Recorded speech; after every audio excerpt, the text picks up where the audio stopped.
an audience, like if I'm out in public and I see a 55-year-old white man or a 25-year-old black kid, the black kid knows who I am. There's like, wow. there's a 10 times better chance, 10x, that the black kid knows me.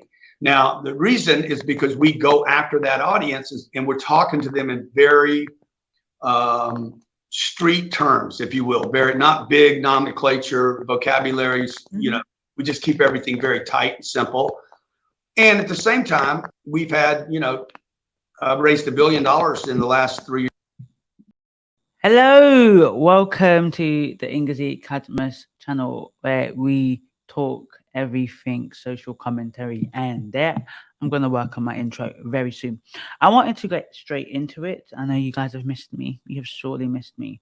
I wanted to review something that is making its rounds. I don't know how viral it is, but I did see this on Instagram and I was like, so what? No, I saw it and I just felt, okay, maybe it's something that I can reflect on. Interestingly enough, the two topics I'm going to talk about have a similar theme. And you don't always realize it, when you're doing it. I just realized it in this moment. I was like, oh, it has a similar theme. So we are going to review Grant Cardone. And for anyone who don't know who Grant Cardone is, he's a multi-millionaire businessman in America. And I guess he sells coaches, from what I understand, to individuals to help them level up in their finances, right? Nothing wrong with that, I don't think.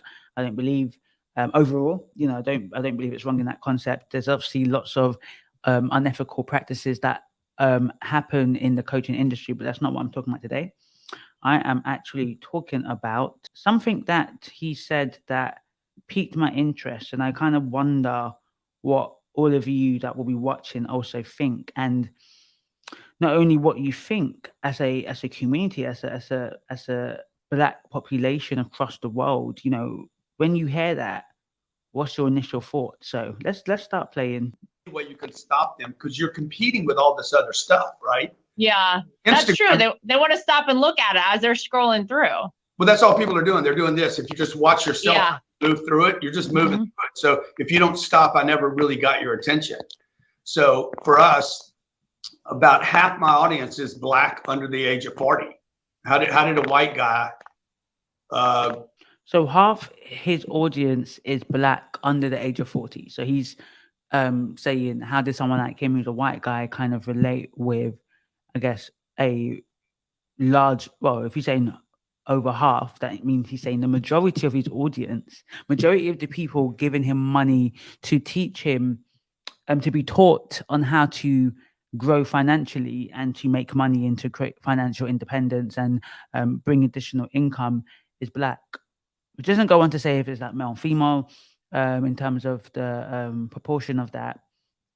But he's basically saying, because majority could be 51%, right? From 51% is the majority. So it could be just about and then just an inch, or it could be 55, 60, 70, 80. I don't know if it's 80 or 90, but he said the majority. So we don't know the exact percentage. What we do know is that he's saying 51% or more of his audience that he teaches how to generate wealth are Black. And he's saying, how can a white man like myself attract a Black audience, right? So that's a good question. How can somebody who is of a different race attract a Black audience? Well, how does someone, are we saying that only in situations like this, for example, in terms of learning, understanding money and financial literacy, that Black people will tend to only go to another Black person? Do we think that? I think there's truth in that element, but I think it does depend. You have a lot of Black people who would not go to a Black person if they're teaching them money. Like, you would have to be showing inordinate amounts of wealth before a Black person probably sees and says, I'm going to trust you. I'm saying there's a pocket of people that do believe that. They would rather go to a white person talking about money and finances because there's a belief that white people do better in money. So why would they go to a Black person? There's a belief, even amongst our own people, that Black people might actually be crooks, bad customer service. All of the critiques that are normally hedged towards Black people, in the diaspora and in the continent, interestingly enough, you will find that there would be pockets of people that would be like, if a Black person and a white person were saying the same thing, they would edge towards the white person. Then you've also got a pocket of people, you know, and this is where I say I don't know what the percentage is. I don't know if there's more people, more black people that are more likely to prefer or lean towards a non-black person teaching them about wealth. I'm speaking specifically on wealth, okay? Because there are other instances, like maybe in therapy, where you might have a situation that there's a majority of black people, not all, but majority of black people would rather have somebody who shares their cultural or racial similarity. And then there's also a percentage of people that don't really care, or sometimes actually don't want somebody that comes from the same race or racial background, right? Different because of the sensitivity of it, but financially sensitive. I was speaking to a financial advisor today, and she said, you know, that some people do prefer to talk to somebody of their own race because you understand certain things. So even within this area, you know, as somebody who, for example, has had numerous amount of coaches and mentors and spent grand upon grand on coaching, I've had black coaches and white coaches, and I sought out, let me not say I sought out black coaches, but when I saw or met these black coaches, I wanted to work with them because they were black women in London. I just, you know, I didn't want to work with an American coach because I just think it was just different culture. Americans will love you. I love you, but you're different. Yeah. So all my coaches have been UK based, though I've had one mindset coach who's American. And then, yeah, I feel like I want to be understood. I wanted, you know, I have a coach who's of say faith as me, so it helps. So when I'm talking about, I'm praying, I'm saying God's giving me a strategy, the person isn't looking at me confused or saying, yeah, maybe we shouldn't be talking about that because this is a bit woo, I don't really know what we're talking about. Whereas, you know, you might have a person who can confirm and affirm or say like, yeah, I really hear you, I feel the Lord is saying the same thing for you too. So there is something about having somebody who understands, so you don't feel like you have to overly justify certain things or certain decisions because it's understood. So if I had a black financial advisor or in a situation like this, for example, and I'm explaining how, you know, not in all, but in a lot of black households, you know, of African descent and Caribbean potentially, and this could be similar in African American, you know, unfortunately, because of many circumstances, we are kind of like our parents' pension, meaning that we are trying to make sure they're good, yeah? And then trying to make sure our future, our posterity is good, right? And this is not to say all white people are getting inheritance, but you would find in other cultures, your focus isn't trying to make your parents good. The focus is trying to just get okay yourself, and your parents are trying to leave you an inheritance or have left you an inheritance, right? Again, I'm not generalizing. I'm saying that, you know, there is that we can. There's a lot of us that can agree to that. And some say, no, that's not my experience. My mum, you know, is leaving an inheritance for me. We know, we get that, right? But generally speaking, so what that means is that if I was with a financial advisor and I'm speaking to the advisor, they may not understand my responsibility towards my family. They'll be like, why don't you just stop paying for this? Or why is it on your credit card, or why is it on your debit card that you're sending 250 to Nigeria? Like, I don't understand. Who is these people? Whether another person, a black person, or even a person of maybe African descent will understand, right? Will understand, okay, I get the cultural attachments and ties that you have and commitments that you have. So it's like, okay, how can you navigate this despite that attachment? You can't break that because then that's going to, you know, leave this person, all of these different complicated things we have in families, right? You might still have to, because not every black person, say not every skin folk is folk or whatever. What's the point? Anyways, the point is that not everyone's going to agree, even from the same racial background. But the point is, you would hope that there'll be more understanding, and there is likely to be less resistance in that particular area, or maybe more understanding and seeing how we can navigate it, rather than saying, why do you do that? Questioning that. All right. So I think it's just important to mention that. One thing I really find interesting is how like 10-20 seconds can really ensue with a conversation, right?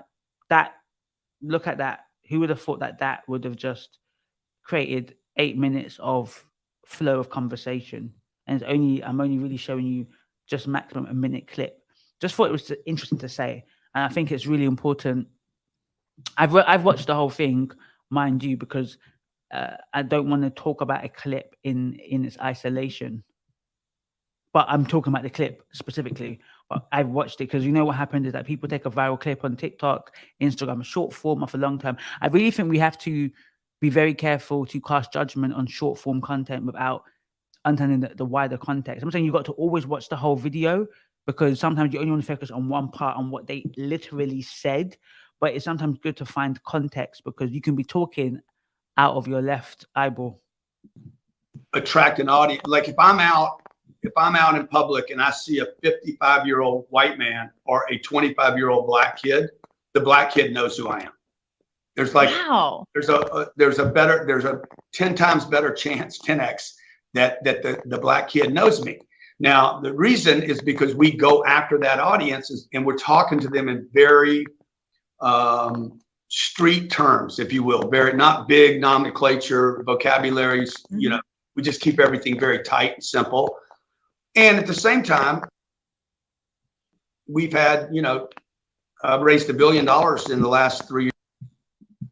So he talked about, you know, he goes after that audience. So what he's saying is that if you're a business, right, you understand what it means to go after an audience. Yeah, you're targeting a group of people. So when I've targeted people, I've targeted Black or Asian people because I've got a business that predominantly is in service to Black and Asian people. So if I'm targeting that in the UK, for example, I'm trying to figure out what typically, you know, are Black and Asian people between, let's say, 25 and 34 doing, right? What are they watching? Are they liking Oprah? Yes, Oprah's liked by all races, but yeah, they probably like Oprah. They might like, and because Oprah's quite deep, you know, what's her name? Yvonne Magant, right? Because she, you know, is pseudo spiritual, therapeutic. If I'm trying to target maybe Black people in entrepreneurship, they might like Stephen Bartlett, Maria Foley, Grant Cardone. You know, he's actually a name on the target list on Facebook, because people that are probably liking his content are into wealth and financial making, and, you know, essentially making money online. Right. So there's nothing wrong with targeting. There was no issue when he said he goes after black people. It's like, well, yeah, okay. If you're seeing that the majority of your audience is Black, then you're going to go after them, right? Makes sense. That's what I do now as I speak about Black issues, Black women issues. I am Black, so there isn't that sense of a white man going after a Black group. You know, I'm going after the people that look like me. But I'm doubling down in the content that people are liking. If I'm doing things on, let's say, Black women in leadership, Black mental health, I don't know, Black something else, and people like Black leadership, Black mental health, I'm going to focus on that, right? You double down on what your audience is saying that they like. You're doubling down on the demand. You're providing the supply, and the demand is on that supply. But the bit that I don't know, something is off in the buttermilk, as they say. The bit that I was very unsure of, and I wasn't offended. It takes a lot to offend me. I think I only get offended if you come at Jesus Christ. If you come at my Lord and Savior, I don't really get offended at a lot of things anymore, because I've learned to have tough skin, and I've learned that people have got issues. So if people are talking about Black people, it's just not nice to hear it. I think it will be offensive if you're coming to me and you're speaking to me like, you Black dark-skinned girl. But so I wasn't offended what you said. Yeah, it was nothing for me to be offended. I didn't sit there and write a comment. I didn't say anything. I'm not doing all of that. But I found it quite interesting and quite perturbing that this was just said quite candidly, which is good, because it's good to know out of the mouth we reveal ourselves, whatever scripture is. But, you know, from your fruits, from what they say, we can determine what is being said. You know, I like people that are direct. Tell me how you feel. If you don't like me, let me know, right? I think just recently, the head of a particular luxury brand said, look, I only want rich people to shop. Fair enough. Like, tell me exactly what it is that you want. To me, there's nothing wrong with him going after the demand that happens to be at his table. If the predominantly all his participants or customers were white, then you're going to go after white people. Fair enough. If they're Hispanic, then fair enough. Whatever. The issue that I had is how he described how he attracts them. It's his attractor that I think that we should be concerned with, right? And it just, to me, and obviously talking about predominantly American audience, so you know, but let's not lie. When you look at statistics, similar stereotypes towards African Americans is the same put in the UK, Black. So it is what it is. So though he's talking about America, though there'll be a proportion of people from the UK and worldwide, it's, to me, it's all Black people. So basically what he's saying is that he does not use big languages. He's a street language. So this is where it's like, maybe he meant he used non-jargon, right? So but when you say street, both in the UK, both probably in the Western world, right? If you say street urban, you know what you're referencing. You're referencing predominantly Black people, and the assumption behind that is you're saying that people that don't speak good English, that can't speak good English, that have to speak slang, that have to speak ebonics, that has to speak pidgin, right?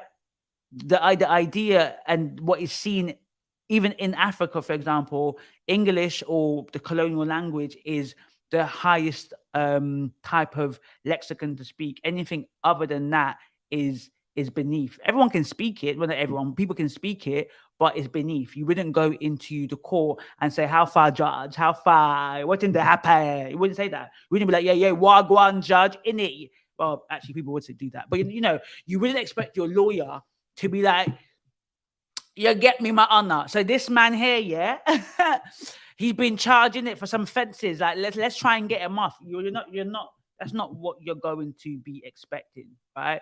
You're going to be expecting to say, "My honor, my learned friend, I am representing this defendant for the crimes." Do you see what I'm saying, right? You're expecting your lawyer to speak a certain type of English and jargon to get you off or to represent you, or etc., etc. So if he said we tend to strip it down to its basics and just make it very clear, simple. Some people will still have an issue with the word simple, because simple, again, sounds like you're trying to say that we are not intelligent enough to understand complex subjects, right? But if he said I'm using clear jargon to communicate effectively how to be financially free, because some of the audience that I am targeting, you know, have poor financial literacy. Now, but people will still get offended. This is the thing about the internet. The internet doesn't rest. People will get offended by that. There'll be people that will feel that that's offensive.